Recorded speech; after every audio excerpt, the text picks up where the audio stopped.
अगर मैं कहूं कि अगले 5 मिनट में आपकी सोच को हैक करने वाली तकनीक समझ में आ जाएगी, तो क्या आप यकीन करेंगे?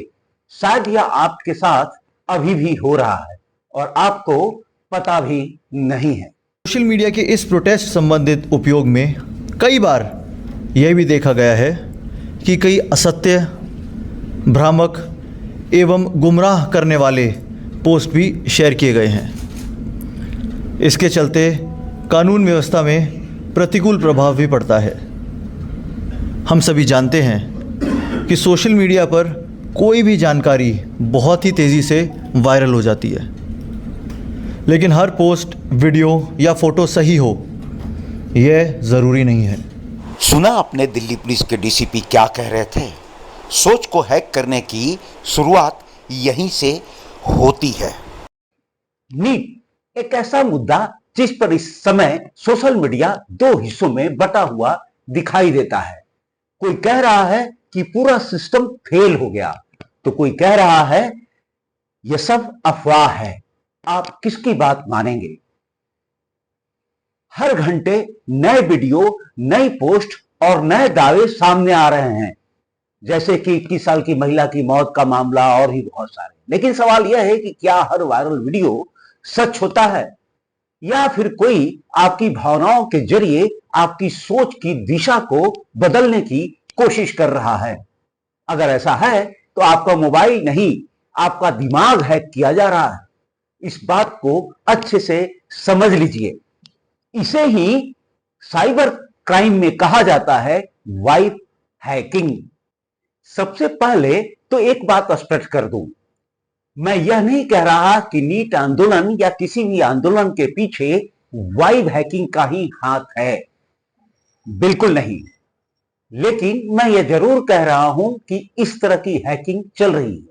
हर लोकतांत्रिक आंदोलन का अपना महत्व होता है, उसी तरह नीट के आंदोलन का भी है।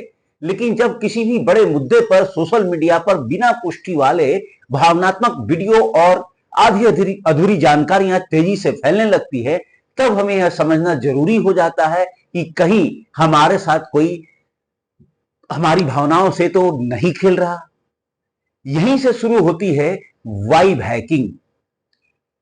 इसका मतलब है लोगों की भावनाओं को इस तरह प्रभावित करना कि वो बिना जांच किए किसी बात पर यकीन कर ले, विश्वास कर ले।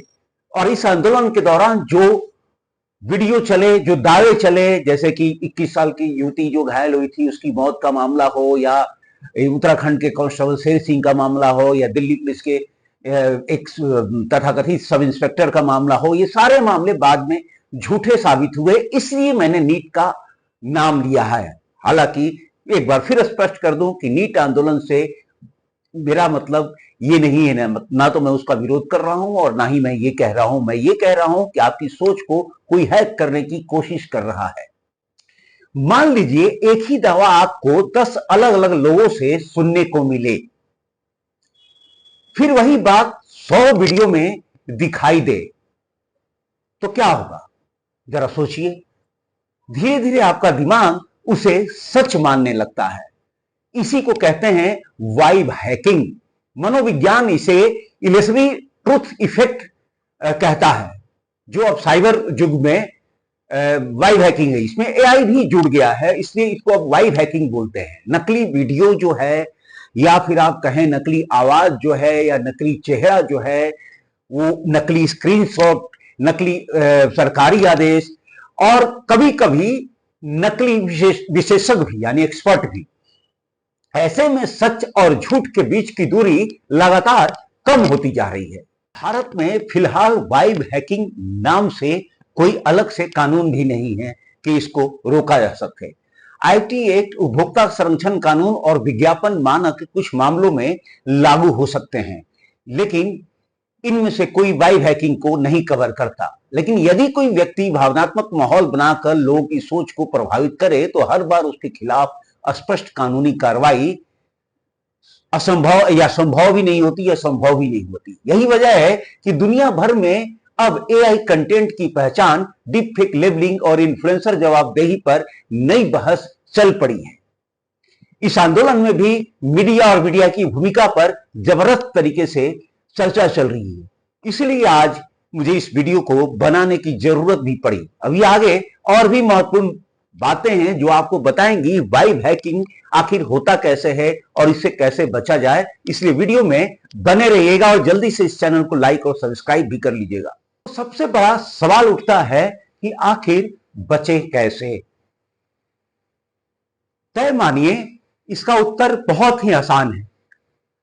जैसे ही आपके पास कोई ऐसा वीडियो आए जो आपको गुस्सा दिला दे, जो आपको डरा दे या जो आपके किसी और भावना को हवा दे, जो निगेटिव भावना है, तो तुरंत उसको शेयर करने से बचिए और सिर्फ 10 सेकंड का टाइम दीजिए। मैं आपसे सिर्फ 10 सेकंड की बात कह रहा हूं, 10 सेकंड का टाइम दीजिए और उस वीडियो का जो आपके पास आया है या जो स्क्रीनशॉट या ये चीजें आई हैं उसकी कोई स्रोत की जांच करें, सोर्स की जांच करें। क्या कोई आधिकारिक पुष्टि उसकी है?